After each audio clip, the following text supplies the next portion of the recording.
Welcome back everybody to Automation the Car Company Tycoon game and later of course beamng.drive. Today we're building a competitor to the Toyota Prius. It's basically going to be a better Prius. We're going to make it look a lot more sporty, stuff like that. We're going to be using this body. We're going to morph it a little bit so it'll look a little bit more like an actual Prius. But this is the closest looking body I could find. Anyways, this is going to be the Guinea Swerp. Obviously, Swerp is Prius spelled backwards. And then it's going to be the 3 Series Eco. Now, we do not actually have hybrids in this game, and that is because I've come up with a solution for that. Basically, what we're going to be doing is we're going to be making a gas version, which is going to have still an insane mileage, and then we're also going to be building an electric version, and we're going to test them both out in beamng.drive. Anyways, we can just start off with aluminum panel material because obviously we want it to be light, monocoque chassis type, and then surprisingly enough glued aluminum for the chassis material, once again to save weight, but also to keep this kinda cheap. Yeah, and then we're just gonna go for a front transverse. That's fine. I'm just gonna make this bad boy front wheel drive. McPherson strut in the front and a double wishbone in the rear, and we can just put some quality on that probably. Okay, so now we're gonna create a new engine for this thing, and we're gonna create a separate engine for the EV because it's making EVs in automation is, and then inputting them in beamng.drive is really weird, so we're going to need a new engine for that. Anyways, for this engine, we're just going to make this a simple inline 4. We'll make it ALSI actually. And then as for the displacement, maybe just increase this by like 3, so 89. I think a 2.1 liter is fine, so then we can probably just decrease this a little bit. That's exactly 2.1, that's how I like it. Exact, perfect. Overhead cam 4 valve, and then once again ALSI for the head material, I reckon. Put some quality in that as well. So then moving on to this, we're going to go billet steel crank, lightweight forged con rods, low friction cast pistons, and we are going to go for a harmonic dampener, and we're going to put that up a little bit, mainly because of the low friction cast, which is definitely going to be struggling here. Then we can do all of this later. However, I am actually going to give it a VTEC, and this thing's only going to rev to 5400, and you'll see why in a second. Don't worry, the EV will rev a lot higher, of course. So not 5. So that's actually because we're going to give it a turbo. Yes, we are. This is mainly for you know, mileage, right? It's going to be a really small turbo, so we're going to give it 0.55 bars of boost. That's not actually even that really small, but this is going to provide us the extra power, so we can sacrifice some power for some, you know, for some mileage and stuff like that. So I reckon 50.5 should be good, and then this maybe even like smaller than that, 37 maybe, just a tad bigger. I think that should be fine. That looks pretty good. So reasonably small turbo. Give it a bit more quality so we can make some better power down low. And we'll see what that curve's going to look like in a second, of course. I'm excited. I can feel this engine already. So we're going to go for an injection and then actually direct injection per cylinder. This, once again, I would love to do multi-point EFI, but direct injection just impacts the engine efficiency so much that I'm going to go for that. Performance mid-intake manifold, and maybe even decrease the size of that slightly. Not super. We'll run it on premium, though. That should be fine. Fuel map is going down to 0, and then ignition timing to -5. I think that should maybe work. So, tubular race for the power curve, and then decrease that to 0. I have done a little bit of testing, so I kind of know what I want for this. It's kind of goofy, but trust me, it'll work out well, I hope. Like it should. Then we're going to go for a high flow 3-way cat, and then we're going to go for baffled and baffled here. And as you can see, this is looking pretty nice. We got 197 horsepower, actually, which is more than enough, of course. We're revving to a good amount, and now what we're basically just going to be doing, we're also, the turbo lag isn't bad at all. So now what we're basically going to be doing is just doing some stuff so that we get way more engine efficiency, and we'll lose a bit of power, but we've compensated for that, because this Toyota Prius does not need 200 horsepower. The EV will, though. You can trust me on that. So basically, what we're going to go ahead and do next is just give this a front-wheel drive.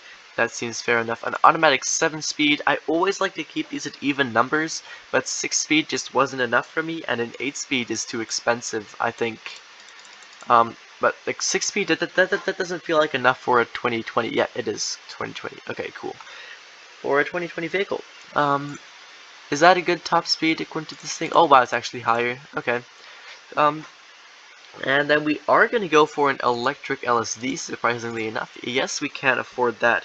We're going to save a little bit of money on the wheels, so we're going to go for medium compounds, and then 200s and 185s. It's a little bit, they're staggered, so that's obviously not ideal, but I don't want it to understeer a whole lot, and they're nice and small, I suppose, right?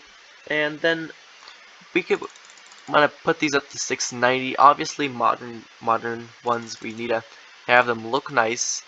21s feel a bit, 21s are way too large for that.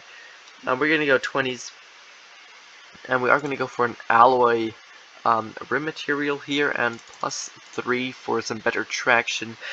Also to save weight, of course, that also improves our mileage. So we're gonna go for solid disc 2 pistons. Yep, we're saving a lot on the brakes here. Luckily we can have really big brakes, so we're probably gonna go for 350 millimeters, then solid disc 2 piston, and then 250 should be enough. Of course we can tweak that later as well. Probably want to put up the front force a little bit, and I already know that we're going to need to put the rear force down to like 30. Trust me on that. Now, we want it to be kind of a comfortable vehicle, so we'll put that down to 45, to be honest, and win +2 on that, once again, to just save a little bit of weight. As for the aero, we want +2 quality, please. 42 cooling airflow. I'm not sure why it's not at 50. Oh, look, now it is. Yep, 42. I think at 41, I think it's going to give us a warning that we don't have enough engine cooling, and at 42 it's not, but we still decreased our drag a little bit, which is always nice. Cooling flaps, of course.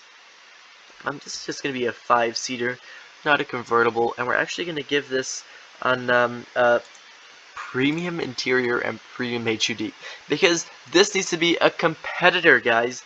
This is going to be a competitor to the what you call it, to the Toyota Prius, and of course we need to be better, while still also being slightly cheap, which is gonna be hard now, but oh well. Electric power steering, we do definitely not need launch control.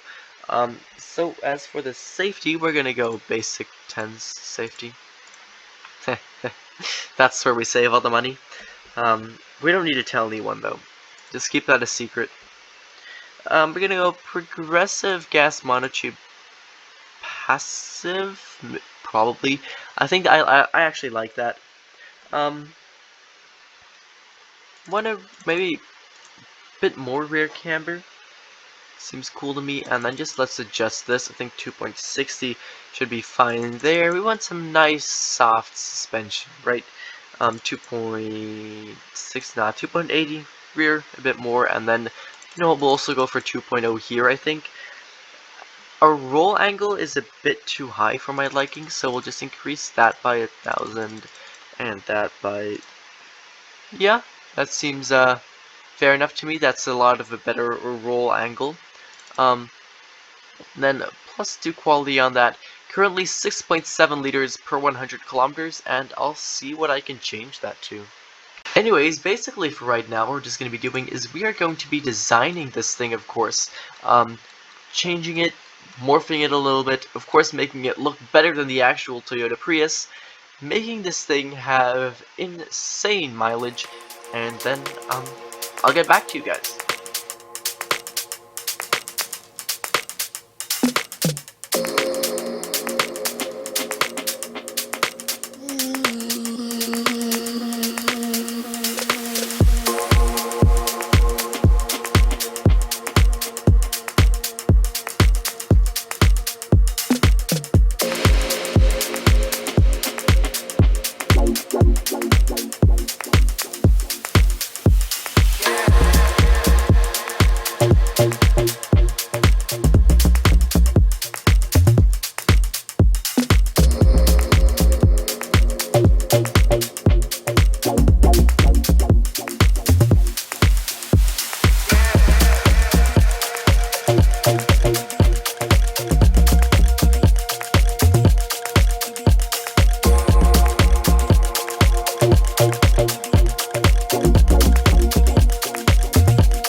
What'd you think? I quite like this, the build. It was pretty hard for me. Also, I hope you guys enjoyed that time lapse.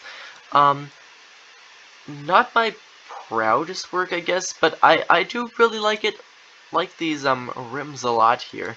They really fit the build. We went for just a white and the green vibe, obviously, because it's eco, because it's stuff eco-friendly, electric. So we have this really cool roof. So the front windshield, it goes all the way into a panoramic sunroof, and then it comes all the way down here over to our spoiler, right there, which is obviously better than the actual Prius's one, which also kind of has one, but not really. And then it goes all the way down here, and then it also turns into part of our trunk. So that's pretty cool. Got our rear lights, which separate the two. And basically, it's pretty simplistic, but I like this a lot. This is still the petrol version, and I'm gonna make the electric version as well, which is gonna basically black out the grill and remove that and that. Um, So yeah, let me know what you think. I'm always looking for feedback on my builds. You can take a quick look at the lights as well. So here we have the tail lights, which are these right here. We got blinkers as well on the sides. We got them down there, and we got them up there as well, which is pretty cool. We also have brake lights, which are just situated right there. It's pretty nice. And then on the side of those brake lights, we also have some reverse lights. So this is all those lights turned on.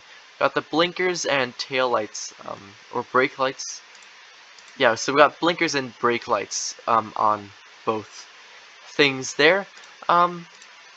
Anyways, we can leave on the blinkers because we're gonna cycle on to the front. So one of the blinkers flipped somehow, but basically this is the front design, so it's sort of split into boxes, as you can see. Got these pretty cool ones here, and then we also have them on the mirrors, of course. Then we got the headlights too.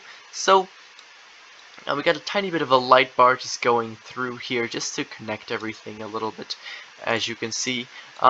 Then we kind of got these boxes. So we got one box here, one box here, one box here, which also separates up the blinkers. 2, 1, 0. I quite like it. Got this pretty aggressive front lip here, which I quite like. Makes it look a lot more aggressive than the actual Prius. And then just some bumper safety cool lines along the side there, I suppose. Basically, that's the entire build. Let's look at the stats of this thing. So we are selling 15,600 of this, which is that's pretty good, to be honest. We got 150 horsepower, almost exactly. Still have the exact same engine config as before. Just you know, bit better mileage. Yeah, so we can take a look at the mileage. It says it right over here. That's 5.7 liters per 100 kilometers. For the people who don't know how much that is more than 41 mpg. More than 41 mpg. That is crazy. This car, I'm really proud of that. I'm proud of myself for getting that kind of for getting it to have that good mileage for a car completely just powered by petrol. No electricity, no regenerative braking, no hybrid stuff. So yeah, that's pretty cool.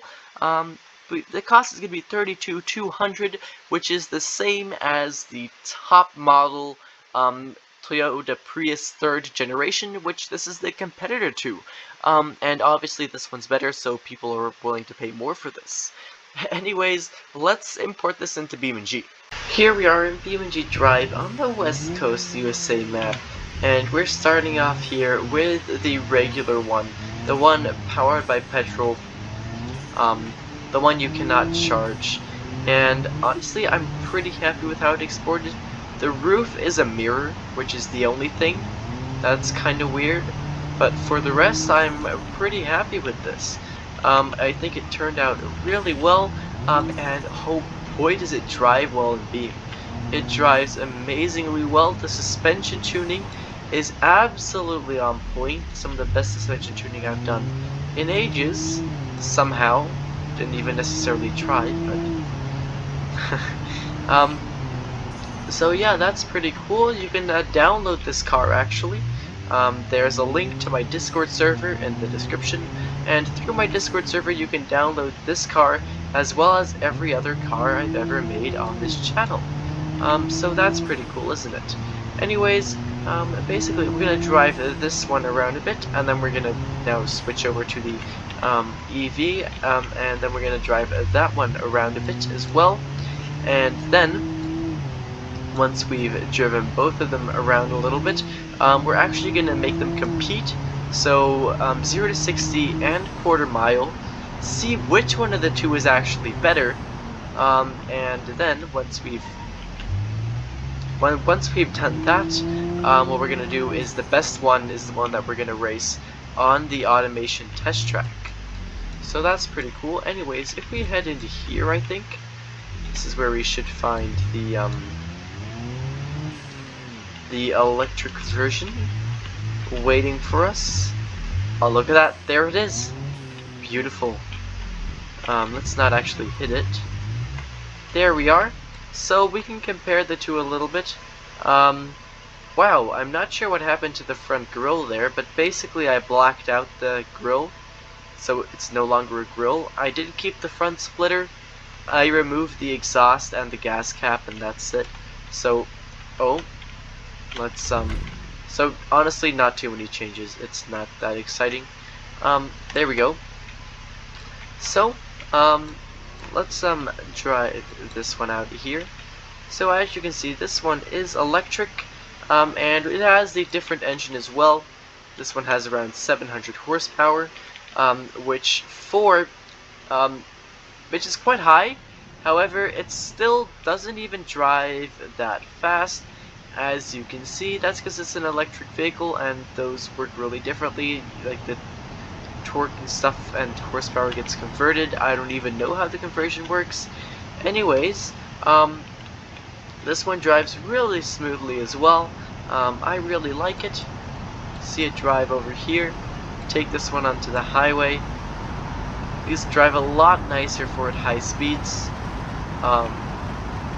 So yeah, this is pretty cool. And we seem to top out at 220, which is not that high. I'm gonna see if I can change that in automation. And oh dear. Okay, I'm gonna see if I can change that, and then we're gonna compete these two. Here we are, and we're gonna be doing the 0 to 60 first. This is what I think is gonna be closest, and I reckon that so this one either could win, and for the quarter mile, I think the EV is definitely gonna win. I've also managed to fix the issue, by the way. So let's just go like this, and then let's see how long it takes to get to 100, and we'll give it a few tries probably. That was 6.9 seconds. Oh, that's not looking too good for this thing then. Let's go.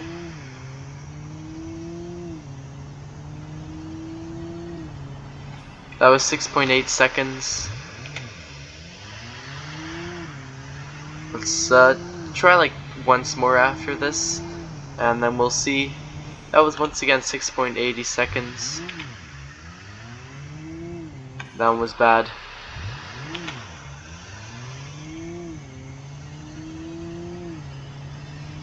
And for this one, we've got 6.77 seconds. I reckon that's the best we're gonna get. So now let's go for this one over here. And launch, I suppose. So it starts off really slow, but then it gets a good grip on itself. And that is a 6.48. Okay, so it is slightly faster. Yeah, I honestly did not know if it was going to be, because honestly, in the beginning it feels kind of slow, but I guess it's the not having to shift that saves this thing. So a 6.4, I reckon that's probably around the best time we're gonna get with this thing. So there we go. Go once more probably. There we go, and yeah, 6.5. So it's a 6.48, or actually 6.5 is a reasonable 0 to 60 time for this. I guess that kind of also immediately confirms that the EV will also win on the drag strip. Well, we were already at the drag strip. I meant the quarter mile. Anyways, we're going to be starting off with just the regular one, the one that runs on petrol. Right here, and it's gonna go. And now my worry with this thing is that the acceleration just really slows down as it reaches decently high speeds. You got a 14.8 there, and I don't think we're gonna get a lot better than that, especially because it's an automatic, and which means I can't really mess up the shifts either way. And with this one, I won't have to shift either. So 14.858, that's the time we got to beat. If we just go straight forward, we're probably gonna reach the highest time we can probably get with this thing. So there we go, almost straight, and that's a 13.982. I reckon that's pretty good. Let's see if we can beat it. I think we're just gonna get the same time here. 13.982. Honestly, that's less difference than I thought. That's almost a full second. Let's see if we can make it an actual full second of difference between the two. Nah, not really. Just almost a full second. That's pretty fine. Not gonna lie. So this one wins, I guess. And you know what that means? We're gonna race this thing on the automation test track. Now, it might not be the most logical vehicle to see here, however, I like to race all my cars here, so we're gonna do that with this one as well. It's not the fastest car. I don't think it's going to get the best time. It does handle really well, and it's electric too. So, I don't think it's going to get a terribly bad time as well. Although we won't really find out because all my times got removed when the map got kind of like slightly revamped, which is why it looks a lot better than it did a few weeks ago. But yeah, basically that. So I got like 5 times on here. Um, and that's alright. I reckon maybe a 220, sub 230 would definitely be nice. Um, Sub 230 is also kind of respectable, I suppose. Let's see what our top speed is now, because I managed to remove the speed limiter from it. I don't think I'm going to try and reach 300. Would have been funny, but that's not going to go well. So here we are. And let's actually start braking there, because this is a really sneaky turn, and you think it's not that sharp, and all of a sudden the turn just continues, and it's a really big turn, and it is actually sharper than you might think it is. Anyways, I'm pretty sure I already said this, but you can download this car as well as the other version through my Discord server, which the link to my Discord server is in the description. And the brakes have actually started fading on this, surprisingly enough. We didn't put very big brakes, but automation said it was fine. And I was kind of concerned already, but yeah, so, oh dear. Brake fade, we're almost at the end. As usual, I can't see the time that we're getting for this because my recording icon always perfectly blocks the time we have, but like the time of our lap, which is really useful. Anyways, didn't drive it the most aggressively. Also kind of hard to do with this thing because it's an EV. But let's see what do we get. A sub 230. That's what I was aiming for. Pretty happy with that. So the one in front of us with the 154, which is 30 seconds faster, is the the Hiroshi SRB4 electric also. And the one that got 10 seconds slower than us was a truck with a twin turbo V6. So, not too bad. Of course, this thing wasn't very fast. But let me know down in the comments if you thought that this was a valid Toyota Prius competitor, the Guinea Swerp. In my opinion, it was. But let me know down in the comments below. And thank you guys ever so much for watching, and I hope to see you again in the next one. Bye-bye.